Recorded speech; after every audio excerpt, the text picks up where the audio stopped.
Boa noite.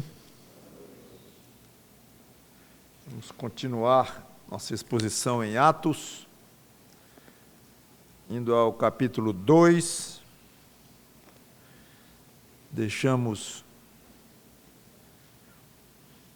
o discurso de Pedro bem no meio, paramos, ficamos de continuar hoje, no importantíssimo dia conhecido como o dia de Pentecostes, em que entendemos que foi o início oficial da Igreja do Senhor Jesus Cristo, quando os discípulos estavam orando e vieram como que línguas sobre eles, de fogo, e um vento impetuoso encheu o lugar e começaram a falar em línguas existentes no mundo, mas que eles não conheciam, foi algo sobrenatural.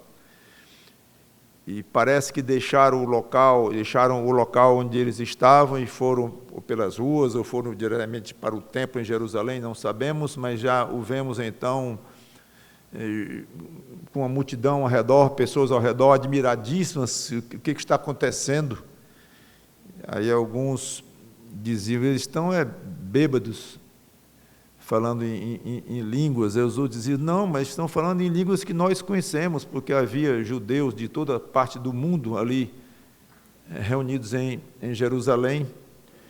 Então Pedro se levantou e começou um belíssimo discurso, cujo início nós já exploramos na pregação passada, em que ele começou dizendo, não estão embriagados coisa nenhuma, isto aqui é o que foi dito pelo profeta Joel. Então ele citou lá a profecia de Joel, já vimos tudo isto na semana passada. E ficamos então no versículo 21 do capítulo 2, que diz, estamos agora no capítulo, continuamos no capítulo 2, agora no versículo 22, porque ficamos no 21, agora continuando no 22 ao 24. Varões israelitas, atendei a estas palavras. Jesus, o Nazareno, varão aprovado por Deus diante de vós, com milagres, prodígios e sinais, os quais o próprio Deus realizou por intermédio dele entre vós, como vós mesmos sabeis, sendo este entregue pelo determinado desígnio e presciência de Deus, vós o matastes, crucificando-o por mãos de iníquos, ao qual, porém, Deus ressuscitou, rompendo os grilhões da morte, porque não era possível fosse ele retido por ela. Vamos parar aqui e orar. Santo Deus, nosso bom Pai, obrigado por cada um que está aqui ouvindo, pelos que ainda vão ouvir esta pregação de outras formas, que Teu Espírito Santo me ajude a transmitir a palavra e a cada um deles a ouvir e aprender, praticar, ser iluminado pelo Teu Espírito Santo, porque aqui estamos falando de coisas espirituais, coisas do alto. Então, inteligência, cultura humana aqui não vai valer nada, não. Mas a capacidade de entender coisas espirituais, capacidade esta que é zero em quem não é crente no Senhor Jesus Cristo. Zero. Pela Tua graça, porém, Tu tocas em alguns que começam a abrir, então, esta capacidade, começam a entender, e é um processo misterioso que culmina com esta pessoa recebendo fé de Ti, mas uma fé que, uma vez exercida sobre a pessoa de Cristo, ou em direção à pessoa de Cristo, ela tem o poder de salvar.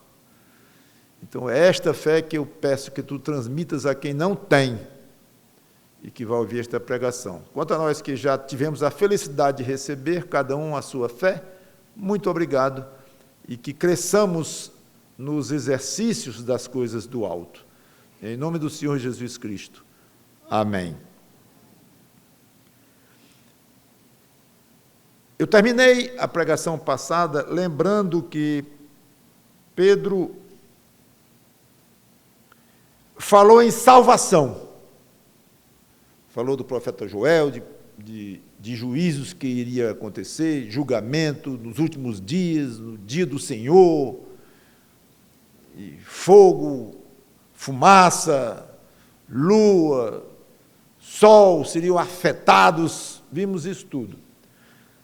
Aí ele diz, e acontecerá que todo aquele que invocar o nome do Senhor será salvo, no 21. Aí eu perguntei, por que Pedro mudou de ideia? De ideia não, de assunto. Estava falando de julgamento, coisas fantásticas, sobrenaturais, no céu e tal. Aí, de repente, vem falar de salvação. Aí eu mesmo respondi. A minha pergunta foi capciosa, quando eu perguntei por que ele mudou de assunto. Espero que vocês não tenham caído nessa armadilha. Porque ele não mudou de assunto. Fiz questão de enfatizar isso. Aliás, ao longo da Bíblia inteira, os anúncios dos julgamentos de Deus, da condenação de Deus sobre o pecado, da ira de Deus sobre o ímpio e tudo mais, sempre vem acompanhada de salvação, possibilidade de salvação, o tempo todo. Deus poderia apenas ter avisado, vocês são todos condenados pelo pecado que entrou lá em Adão. Por mim, da minha maneira de ver, todos estavam incluídos na semente de Adão ali, e todos são pecadores, e por isso todos nascem pecadores. Pronto, eu estou avisando isso, e vou julgar a raça humana, e vou mandar para o inferno todo aquele que me ofendeu em Adão, e propriamente, pessoalmente, ao longo da própria vida. E acabou-se. Mas não foi assim. Essa é a primeira parte. Deus sempre que anuncia julgamento, ira, justiça e tudo, ele imediatamente diz, mas há um escape, há uma solução, eu estou aqui oferecendo a solução. No Velho Testamento já era assim, nós não conhecemos como evangelho, boas novas, esse termo é aplicado para o Novo Testamento, onde já inclui a vinda do Salvador, Jesus Cristo. Aí nós chamamos então de evangelho, que é um anúncio dos julgamentos de Deus, mas a opção de salvação em Cristo, aí chamamos de evangelho. Mas não significa que no Velho Testamento não havia esse fenômeno de Deus falar de salvação para as pessoas. Havia, basta ler. Então eu disse, Pedro não mudou de assunto ao falar de salvação. Ele fez o que se faz desde o início das Escrituras. Agora que eu vou continuar dizendo assim, quando ele fala de salvação, aliás, eu ainda terminei falando assim, e ao falar de salvação, ele imediatamente passa a falar da pessoa e da obra de Jesus Cristo, que tinha ido embora poucas semanas antes, 50 dias antes. Pronto, ficamos então assim. Quando falava de salvação no Velho Testamento, não havia a ênfase era sobre crer na palavra revelada de Deus. Essa era a ênfase. É salvo pela fé. E essa fé é crer no que Deus diz, na revelação de Deus. Mas não era tão centralizada numa pessoa. Embora, claro, Deus era o Salvador. Mas a pessoa do Senhor Jesus Cristo não era enfatizada, claro, apesar de que falava-se muito no Messias, que viria a ser ele, Jesus Cristo. Mas mesmo assim não dizia lá claramente, o Messias vai salvar cada pecador do seu pecado e tal. Não há, era mais misterioso de fato. Apesar de que o caminho da salvação para quem viveu no Velho Testamento era claro no sentido, crer em Deus, crer na palavra dele e ser fiel ao que ele está dizendo. Pronto, isso levava à salvação. E ser humilde, e trata com ele, e obedece a ele, honra a ele, adore a ele, e você será salvo. Pronto. Mas tudo isso iria funilar para se concentrar numa pessoa, Jesus Cristo. Então Pedro, imediatamente, é curioso isto, isso serve de aviso, ou de rumo, de modelo, para você crente, para mim, qualquer um de nós.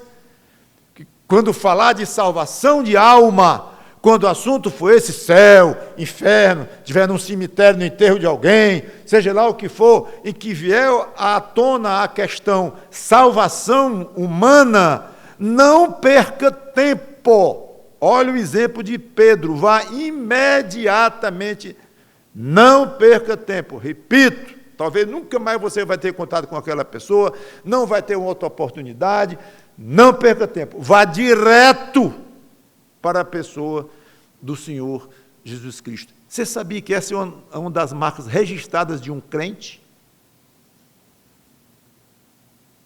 Nem todo cristão que faz parte do grande cristianismo vai fazer isso, não. Aliás, muitos vão dizer, salvação é na igreja. Depende da igreja, no caso, romana. Passa por ela a salvação das almas, das pessoas. Como? Como? Não. Então, um crente, ele vai dizer imediatamente, primeiro ele vai querer logo falar de salvação. Qual é o rumo da salvação? Segundo, esse rumo é Jesus Cristo. Passa por ele. Não é nem passa, se concentra nele. Então, aprenda. Talvez, se você não o faz, ou treine, não é aprenda. Treine a falar mais de Jesus Cristo quando o assunto for salvação. Pedro, então, dá início ao que eu considero a segunda parte do discurso dele. Na minha maneira de dizer, há várias maneiras das pessoas dividirem os discursos na Bíblia, as pregações e tudo, cada um tem a sua forma de ver, eu tenho a minha.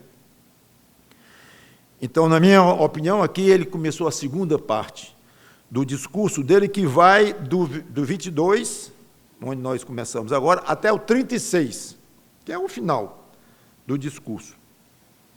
Só que eu não vou até lá, eu vou ficar hoje só até o 24.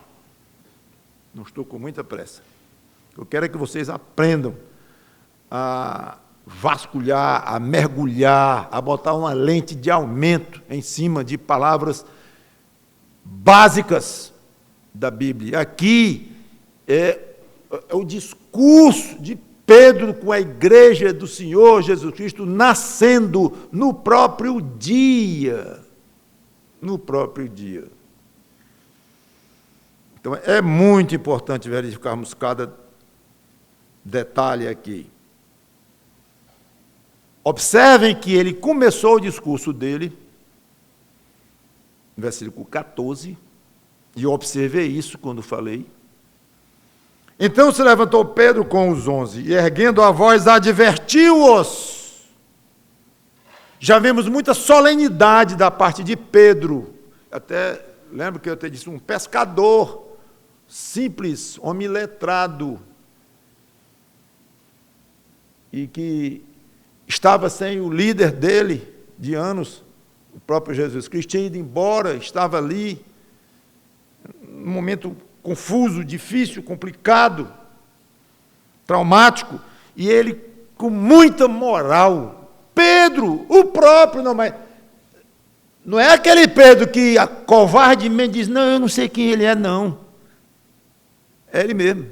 É o próprio, não é um primo dele com o mesmo nome, não, é ele mesmo. Como é que pode? E veja qualquer livro sobre Atos, ou sobre esses inícios da igreja cristã, que você vai ver, com certeza, o autor comentando a mudança enorme, espetacular que houve no comportamento dos apóstolos e discípulos, especialmente no de Pedro, que foi jogada sobre ele uma luz muito forte sobre a fraqueza dele. E aqui é o contrário. Por quê? Aonde está a explicação disso? Duas palavras. Espírito Santo. Poder do Espírito Santo sobre Pedro. Faz com que ele levante, encare pessoas, algumas debochadoras, estavam dizendo que eles estavam bêbados, então era um bêbado se levantando, na opinião de muitos. E viram algo muito diferente de alguém que estava sob o efeito de algo. varões judeus e todos os habitantes de Jerusalém, tomai conhecimento disto e atentai nas minhas palavras. Vocês prestem atenção no que eu vou dizer. Parece até muita pretensão, e era. Não no sentido ruim da palavra pretensão, mas no sentido de autoridade, muita autoridade, porque esse homem estava tomado por Deus. E eu voltei ao 14 só para lembrar a maneira como ele tinha começado o discurso, e aqui é por isso que eu vejo claramente uma segunda parte, porque ele quase que recomeça, no sentido de solenidade, de autoridade, no 22. Varões israelitas, atendei a estas palavras. De novo, Pedro, de novo. O senhor acabou de mandar a gente atentar para as suas palavras, mas o que eu estou dizendo de novo, prestem bem atenção. O que eu estou falando aqui, marquem no que eu estou dizendo. Eu gosto, vibro com essa autoridade que se apossa de quem está com o Espírito Santo em si e fala com autoridade em nome de Deus. Em nome de Deus não significa que é inerrante atualmente. Pedro estava sendo naquela época, que o Espírito Santo estava inspirando. Não vou investir muito tempo falando dessa diferença aí, não. Mas nos dias de hoje, alguém que fala com autoridade no conhecimento da palavra de Deus e com vida e com conhecimento e com a iluminação e poder do Espírito Santo. Qualquer crente pode ter essa condição. E quando falar, fale com autoridade. Não peça desculpa por nada na Bíblia, não. Quer dizer que a Bíblia condena o homossexualismo? Sim. Não peça desculpa, não. Você vai preso, que seja.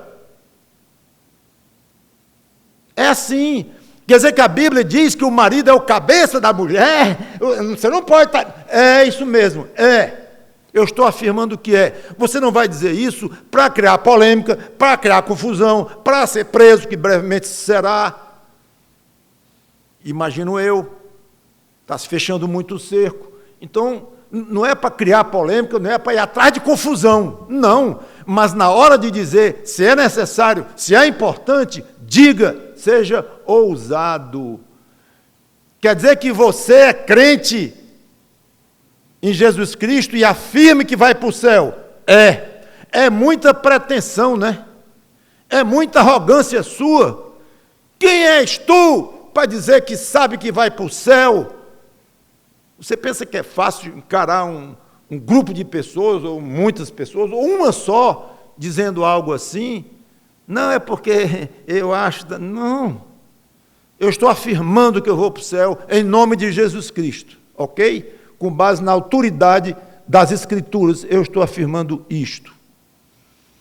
Ah, quer dizer que a igreja de vocês disciplina um crente que peca e não se arrepende? Cadê o amor? Cadê isso? Hipócrita e tal. Hipócrita coisa nenhuma. É obediência à palavra de Deus. Somos assim mesmo, porque a Bíblia manda. Então, nunca se envergonhe, meu irmão, minha irmã, de ser crente e falar como crente com autoridade. Autoridade de Deus. Então, Pedro aqui, novamente, já estava em pé, né? Não podia ficar em pé duas vezes, porque ele já estava, lá no versículo 14, ele se levantou e adverte. Agora, bem no meio, ele adverte de novo. Atendei a estas palavras. Jesus, o Nazareno, varão aprovado por Deus diante de vós, com milagres, prodígios e sinais, os quais o próprio Deus realizou por intermédio dele entre vós, como vós mesmos, sendo este entregue pelo determinado desígnio de presciência de Deus, vós o matastes. Como é encarar uma multidão de gente e dizer na cara: vocês mataram esse homem? Só o Espírito Santo para dar tamanha autoridade e ousadia. Palavras duríssimas de Pedro, cortantes como navalha. É quase inacreditável que ele tivesse a coragem, a ousadia de acusar os seus ouvintes daquela forma tão forte. Alguns pontos que eu gostaria de comentar. Primeiro, Jesus, o Nazareno. Ele começa falando, Jesus, o Nazareno, varão ou homem aprovado por Deus. Olha, eu não vou falar aqui de um personagem misterioso, que ninguém sabe de onde veio, que apareceu por aqui e vivia escondido por aí. Um camarada meio esquisitão. Alguns acham que é até lenda, sabe, nem se existiu mesmo. Um sujeito bem... Não. Eu estou falando de um homem que vocês conhecem, ou muitos daqui conhecem. Ele tem nome, tem sobrenome, o Nazareno virou quase sobrenome, mas é claro, no sentido de onde ele vinha, que era muito comum isso na época, se referia a alguém dizendo de onde era. Estou falando de Jesus de Nazaré. Pois é, Nazareno. É ele, aquele homem, com todas as características que vocês conheceram, a cor dos cabelos dele, o jeito, a voz dele, a altura dele, muitos aqui conheceram. Pois é ele mesmo.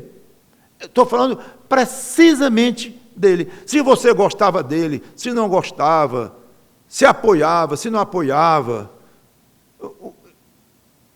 não tem a menor importância o que você acha dele.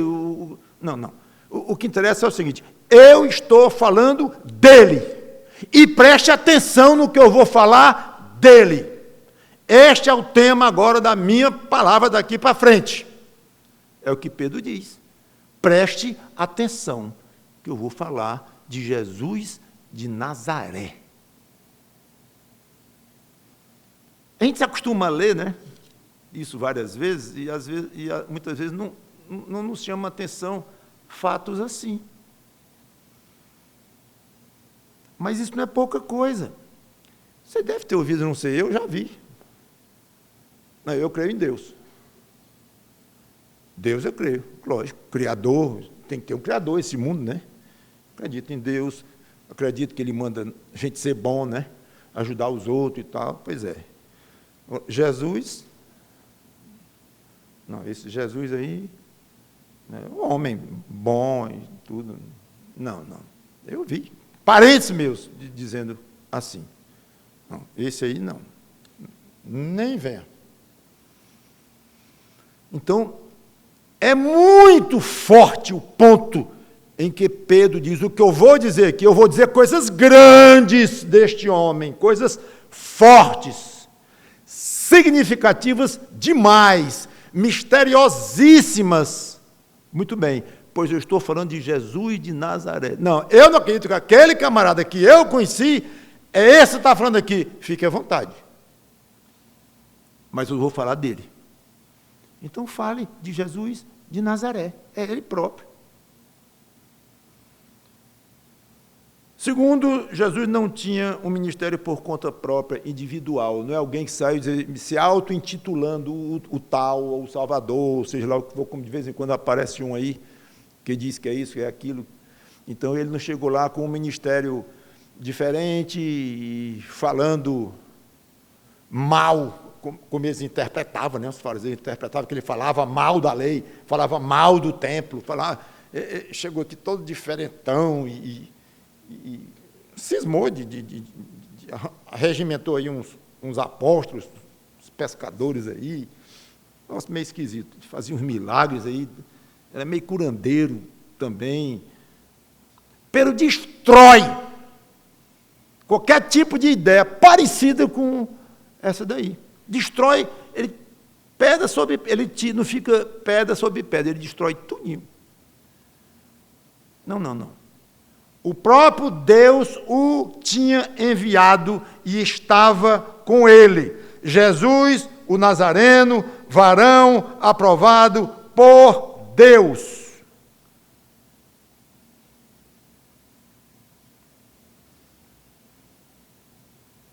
Diante de vós, no meio de vocês. Vocês viram ele andando por aqui, falando e tal? Vimos. Assistiram a crucificação dele? Alguns viram mesmo e tal, pois é. Pois ele não estava só ali em momento nenhum.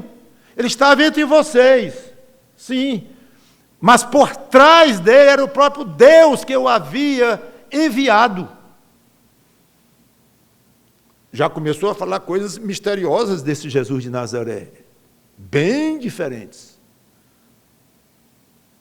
Terceiro, uma das maneiras de mostrar o seu apoio a Jesus era através dos milagres que Jesus fazia.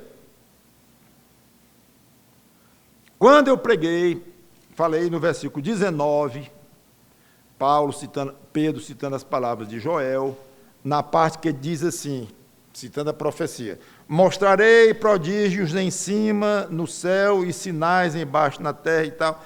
Eu falei um pouco o que seria isso aqui, se era uma coisa que tinha acontecido, estava acontecendo, ou ia acontecer no futuro. Nós falamos um pouco nisso. E eu coloquei, muito provavelmente, podia já estar se referindo aqui ao ministério de Jesus Cristo, como veremos logo a seguir, pois chegou a hora de ver. Observem que Pedro fala aqui: mostrarei prodígios em cima no céu e sinais embaixo da terra. Agora, no versículo 22, varão aprovados por Deus diante de vós com milagres, prodígios e sinais.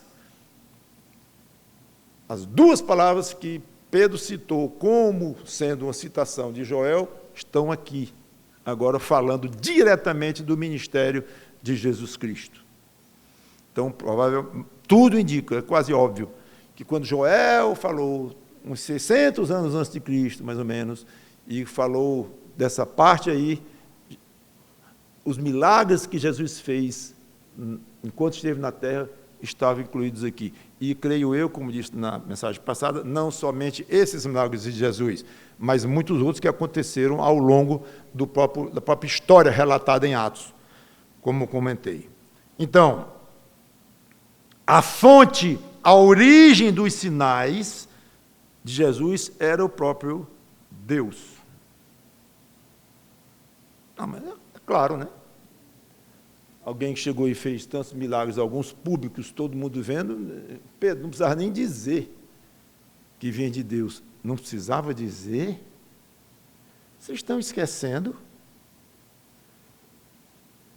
que alguns disseram que os milagres de Jesus eram por poder do Beuzebu, o príncipe dos demônios? Então não era necessário Pedro dizer. Muitos achavam que Jesus era mágico, um homem com poderes estranhos. Que tinha poderes, tinha, não estranhos, muito pelo contrário, um poder misterioso, sim, mas que se sabia, ou deveria se saber, que tem origem. Tem origem. O que Pedro estava dizendo, então, era uma resposta para eles todos. Vocês pensam que esse Jesus que esteve aqui, morreu, ressuscitou e fez milagres fantásticos aqui, todo mundo sabe disso. Vocês pensam que era pelo príncipe dos demônios? Vocês pensam que eram os poderes de magia? Ou isso ou aquilo? Pois eu vou dizer, Deus fez esses milagres através dele. A fonte, a origem dos milagres de Jesus Cristo era o próprio Deus.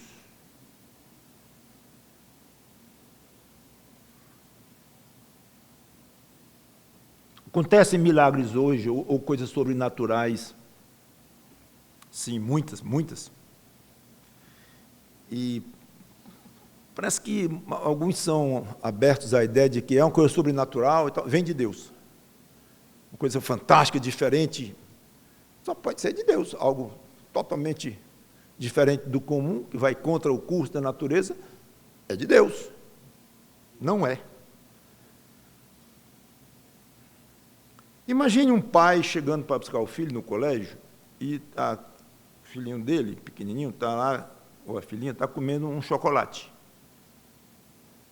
Ele não levou de casa aquele chocolate. A reação, com certeza, não vai ser: que maravilha, você está comendo um chocolatezinho gostoso. Acho que o pai ou a mãe vai arregalar os olhos e a pergunta que vai fazer qual é: quem lhe deu este chocolate vai ficar angustiado durante os segundos que vão demorar para essa resposta. Quem lhe deu este chocolate, ou esse bombom, ou esse picolé? Quem lhe deu? Tenso! Foi um homem que passou aqui e disse umas coisas para mim e está pronto. Pesadelo. Não, foi meu coleguinha aqui, que ele tinha 2 e me deu um, está aqui. Origem! Origem! O que tinha dentro daquele chocolate? Era um pozinho, como fazem isso nas escolas, origem. Então, muitas pessoas não ligam para a origem, para o conteúdo dos milagres. Tem milagre que tem pozinho dentro. Veneno. Porque vem do alto. Digo do alto. Vem do diabo. Para enganar. Para seduzir. É extremamente importante, parece um detalhe, mas não é. Dizer, os milagres que Jesus fez são autênticos. Não é que os do diabo não sejam autênticos, não, porque são.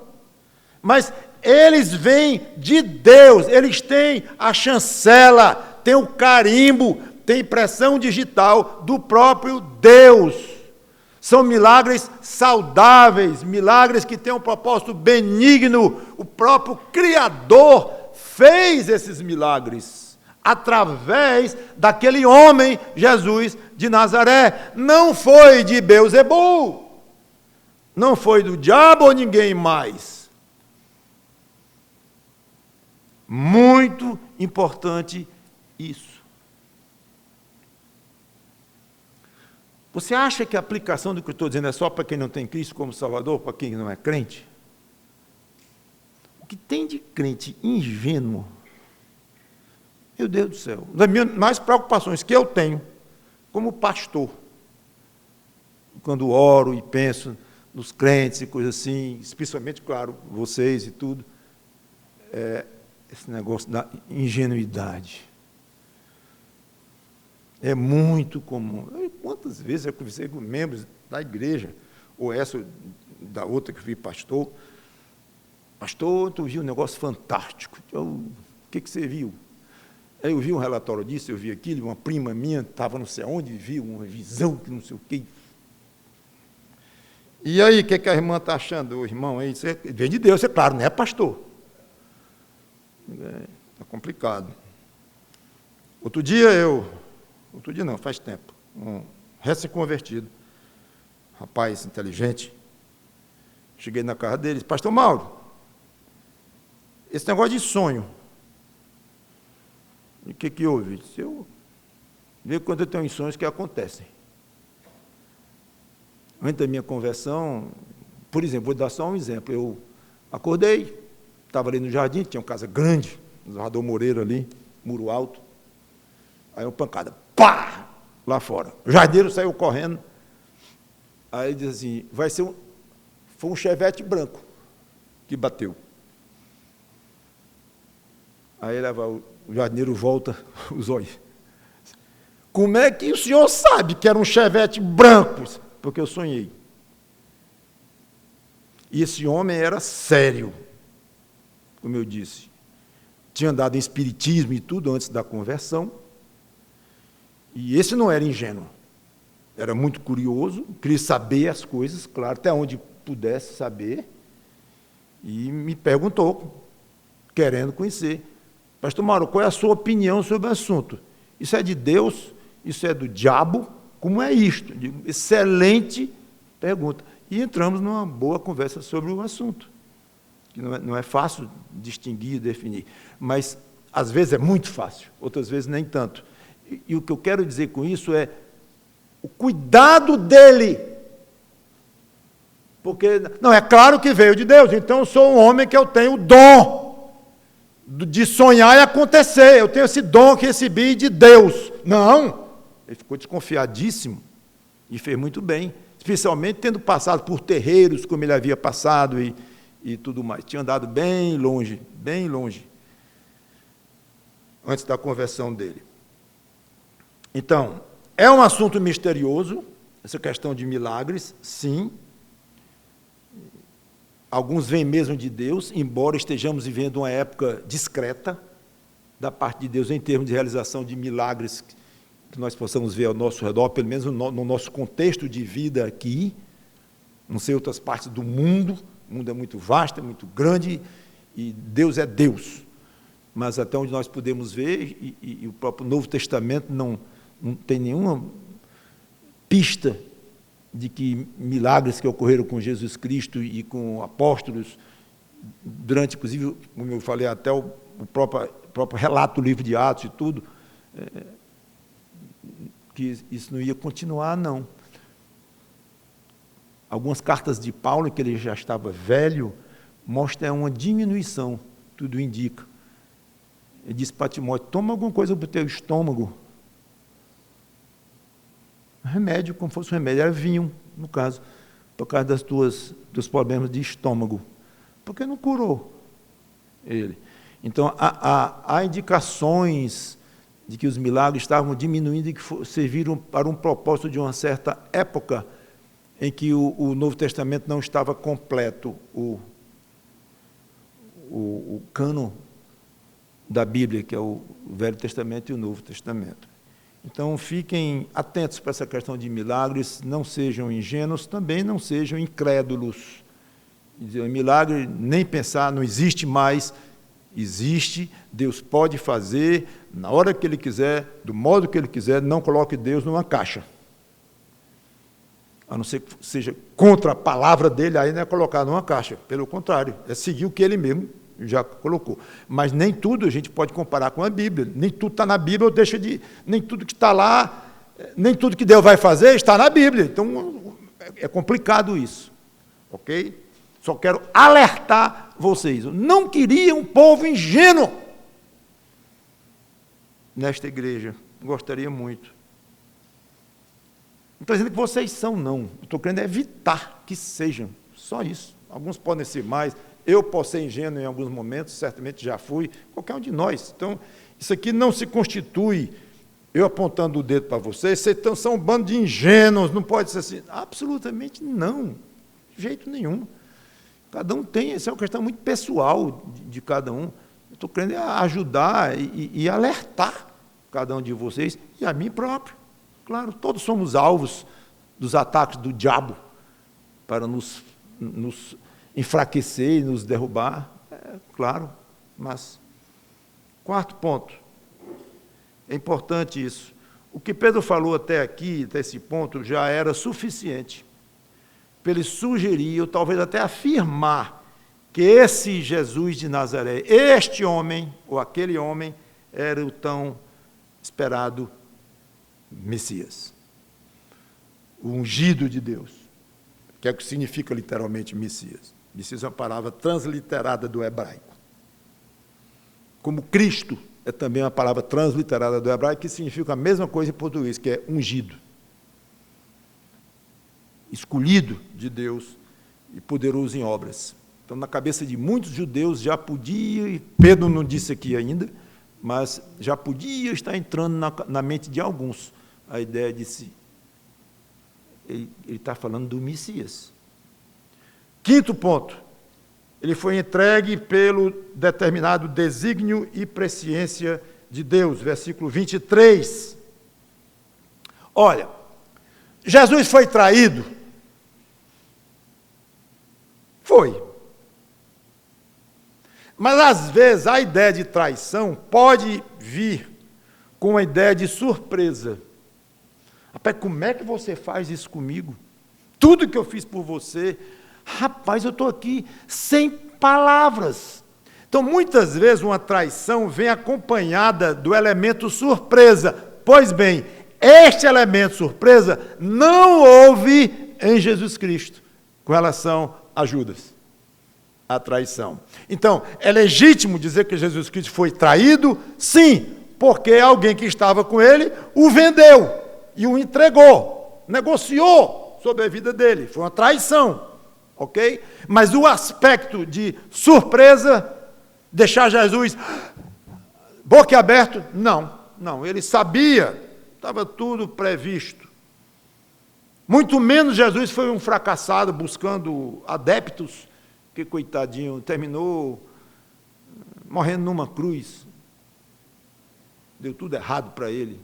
Nada disto. Tudo foi devidamente previsto pelo desígnio e presciência de Deus. Inclusive, os sofrimentos de Jesus Cristo foram previstos por Deus.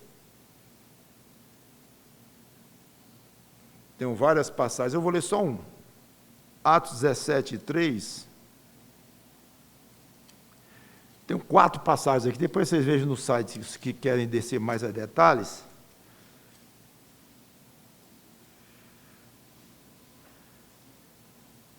Atos 17, 3. Paulo, versículo 2, segundo o seu costume, foi procurá-los, falando dos judeus, né? E por 3 sábados arrazoaram com eles acerca das Escrituras, expondo e demonstrando ter sido necessário que o Cristo padecesse. É muito importante entender que o sofrimento de Jesus Cristo foi previsto por Deus, detalhadamente. E querem algo um pouquinho mais chocante? Isaías disse, 700 anos antes de Cristo vir ou mais, a Deus agradou moê-lo. Não só foi previsto por Deus o ato de Jesus ser moído naquela cruz, mas foi do agrado de Deus. Era muito desprezo por esse filho. Não, era muito amor por você. E tudo foi feito no seio da Trindade, de onde o Filho faz parte. Antes de haver mundo, foi tudo um acordo, foi tudo pré-visto, planejado, tudo. Não tem nada a ver com essa questão que Deus não amava muito Jesus Cristo, coisa assim. Amava infinitamente. E este é o ponto porque que o amor de Deus nos constrange. É um dos pontos. Como é que pode Deus Pai matar o seu filho, gostar de matar o filho dele? A explicação passa por mim, esse ser miserável, pecadorzinho, egoísta, egocêntrico. Passa por mim a resposta. Não pode não. Na nossa cabeça não alcança mesmo não. Por isso que nós ficamos constrangidos. Senhor, não dá. Pois é, mas eu estou dizendo que foi assim. Foi por amor a você que eu fiz isso com o meu filho e que ele, filho, se submeteu. Porque ele não foi à força, não. Ele sofreu para isso, sim. Passa de mim esse cálice, se possível, mas faz a tua vontade. Sofreu como ser humano, mas ele quis ir. Ele é o nosso herói, porque ele enfrentou. Por amor a você também. É de deixar encabulado. E se o crente não é encabulado com isso, é melhor rever as bases que fazem com que você diz que é um crente em Jesus Cristo. Reveja se essas bases estão lá mesmo, se são verídicas. Porque o crente verdadeiro, ele morre de vergonha. Usando uma expressão bem popular e bem compreensível. Morre de vergonha, de constrangimento diante de Deus. Senhor, aliás, eu acho que eu vou dizer, vive de vergonha, né? Porque morrer não. Ele vibra, ele se envergonha e ao mesmo tempo vibra e fica louco, de paixão, por um Deus desse, por um pai desse, por um filho desse, se apaixona. E outra coisa, um crente não apaixonado,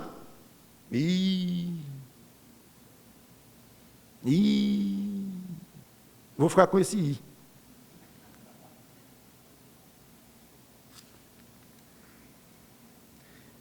Essa questão de que ele foi entregue pelo desígnio e paciência de Deus é um lado da moeda. Tem o outro lado da moeda. Ele foi morto pelos judeus. É impressionante Pedro dizer duas coisas aparentemente controversas. Não combinam. Exatamente aquilo que eu disse, não se envergonhe de dizer coisas estranhas aos olhos do mundo, aos ouvidos do mundo, mas coisas verídicas.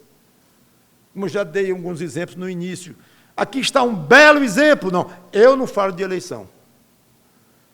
Eleição divina, eu não falo.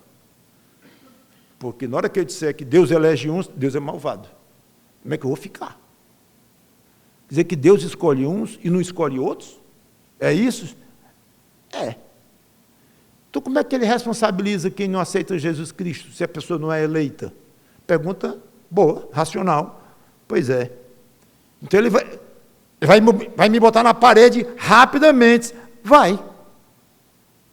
É isso que eu quero dizer. Deixe-se colocar na parede, deixe chamar você de maluco, de incoerente, de irracional, de fanático. Deixe. Mas a Bíblia diz, olha aqui, Pedro dizendo, é um dos exemplos mais claros da questão da soberania de Deus ao lado da responsabilidade do homem. Deus entregou o filho dele, ele foi entregue pela presciência, determinado por Deus. Está escrito.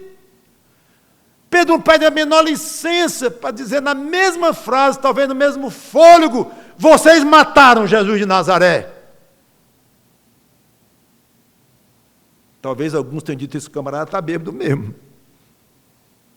Isso não é coisa de gente sã. Dizer duas coisas conflitantes no mesmo discurso, na mesma hora. Pois é, o crente não é muito são, irmão, nesse aspecto de querer entender tudo pelos aspectos humanos da lógica. Entendemos, claro, precisamos da nossa lógica para as coisas, da nossa inteligência e raciocínio, mas são limitadas. E quando as coisas espirituais entram, que entrem. E não pede licença. Quando a lógica falha, não pede licença alguma, ao contrário, assume mais autoridade ainda. Como Pedro diz, preste atenção no que eu vou dizer, no começo do discurso, e agora diz de novo, preste bem atenção, já estamos prestando, pois prestem mais. Então é impressionante, como ele diz, vós o matastes. É coragem, e mais. Vós o matastes crucificando-o. Não foi por apedrejamento, não foi por um golpe de espada, não foi deixando-o morrer de fome numa prisão, foi uma morte vergonhosa, reservada para os piores criminosos, e Pedro não deixou por menos, crucificando, ele diz ainda a maneira como eles mataram Jesus Cristo. Impressionante. Pedro vai mais fundo. Por mãos de iníquos. Não acabou, não. A lista das responsabilidades pela morte de Jesus não acabou, não. O que está envolvido da morte de Jesus Cristo, eu disse que ia falar coisa importante desse homem. O primeiro responsável pela morte dele é Deus. O segundo responsável são vocês, o conjunto de vocês, judeus. Nós, né? Pedro falando que ele era judeu também, apesar de que ele estava falando aí para a turma que estava na frente dele, mas certamente pensando no grupo dos judeus. Mas agora Pedro vem ainda com a relação ainda, aí ele termina a relação com por mãos de iníquos. Quem são os iníquos? Os romanos. Os judeus não tinham autoridade para crucificar ninguém. Esse tipo de morte era exclusiva autoridade dos romanos. Então, tecnicamente, Pedro poderia ter escapado de dizer, vocês judeus mataram Jesus de Nazaré, poderia ter deixado isso de lado e ter dito, os iníquos mataram Jesus, tecnicamente perfeito. Porque Jesus morreu sob o poder romano e sob as ordens de Pilatos, o representante de Roma ali. Mas ele quis ir mais fundo, deixando claro, os romanos agiram apenas por insistência de vocês. Vocês levaram os romanos a fazer isso. Não tira a responsabilidade deles, não, dos iníquos, dos gentios. Observe então aí como Pedro junta judeus e gentios como responsáveis pela morte de Jesus Cristo. Eu poderia falar um bocado sobre essa questão que pesa em cima dos judeus todos esses anos de terem morto Jesus. E essas palavras aqui foram responsáveis por muita crueldade de chamados cristãos com relação aos judeus. O povo que matou Jesus Cristo não pode prestar. E haja perseguição, pogrom, e o que se imaginar de tudo de ruim, de perversidade que se pode imaginar com relação aos judeus, em muitos lugares do mundo. Só que esquecem de dizer que os gentios estão incluídos também na morte de Jesus Cristo.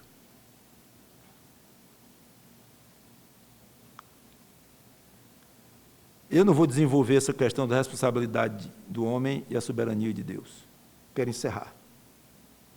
O fato é que Deus é soberano, sim, mas não significa que o ser humano está livre de dar contas de suas atitudes. Mesmo a Bíblia diz, uma palavra que saia da boca vai ser dado contas dela diante de Deus. Uma coisa não elimina a outra. E se quiser um conselho meu, uma sugestão, não procure entender. Porque se você procurar entender, você vai inventar heresia. É o que muitos fizeram ao longo da história cristã. É tão complicada essa questão de ensinos divergentes por isto. Porque não se conformam com algo que a Bíblia ensina, mas não bate com o raciocínio humano e vai querer explicar e vira uma heresia. Por fim, Pedro volta a enfatizar a maravilhosa ação de Deus na vida de Jesus. Deus ressuscitou Jesus. Não o deixou ficar preso pela morte, ao qual, porém, Deus ressuscitou, rompendo os grilhões da morte. O grande teólogo F.F. Bruce tem uma frase que eu gostei, e assim, abre aspas, a sentença que juízes humanos e seus humanos executores realizaram foi revertida pelo próprio Deus. Fecha aspas. Achei bonito isso. Mata, aí Deus diz, para trás, ressuscita. Reverte essa ação. Um contraste espetacular, então. Os homens mataram Jesus. Deus ressuscitou Jesus. E termina dizendo que não era possível Jesus ter sido mantido pela morte. Basicamente, poderíamos dar vários motivos. Como é que ele ia ser o Salvador morto, eu poderia dar vários motivos razoáveis, mas basta um, que detona os outros todos. Ele era Deus. Ele próprio era Deus. Pedro não falou disso aqui ainda. Ok? Não falou disso. Mas ele só disse que era impossível ele ser mantido pela morte. Mas nós sabemos que ele era Deus. Como é que uma pessoa da Trindade ficaria morto? O fato dele ter passado 3 dias morto já foi algo absolutamente além da nossa imaginação, embora quando falamos nisso, aí tem um aspecto dele humano, a morte dele. Não vamos entrar nisso, vamos acabar fabricando heresias. Não se entende bem isso, mas ficar indefinidamente morto, a segunda pessoa da Trindade, impossível. Então, como foi dito aqui, inclusive, nesse culto já hoje, o papel fundamental da ressurreição de Jesus Cristo no plano da salvação. É absolutamente primordial. Tanto que Pedro resolve abrir um parêntese, ou estender o discurso dele, vamos deixar para ver no próximo domingo, se Deus quiser, dos versículos 25 ao 31. Falando sobre Aí ele para aqui e vai, aliás, falando da ressurreição de Jesus Cristo, deixa eu dizer umas coisas para vocês aqui. Aí ele fala coisas espetaculares, falando de Davi, vocês vão ver na próxima semana, se Deus quiser. Então eu quero terminar fazendo uma pergunta. Você, amigo, crê na ressurreição de Jesus Cristo? Se não crê, peça a Deus fé para isso, porque é Deus quem dá essa fé. Se crê, o que é que está esperando para entregar a sua vida nas mãos de Cristo? Quanto a nós que já somos salvos, graças a Deus por tudo o que envolve esse personagem maravilhoso, Jesus de Nazaré, Filho de Deus, segunda pessoa da Trindade. Vamos orar.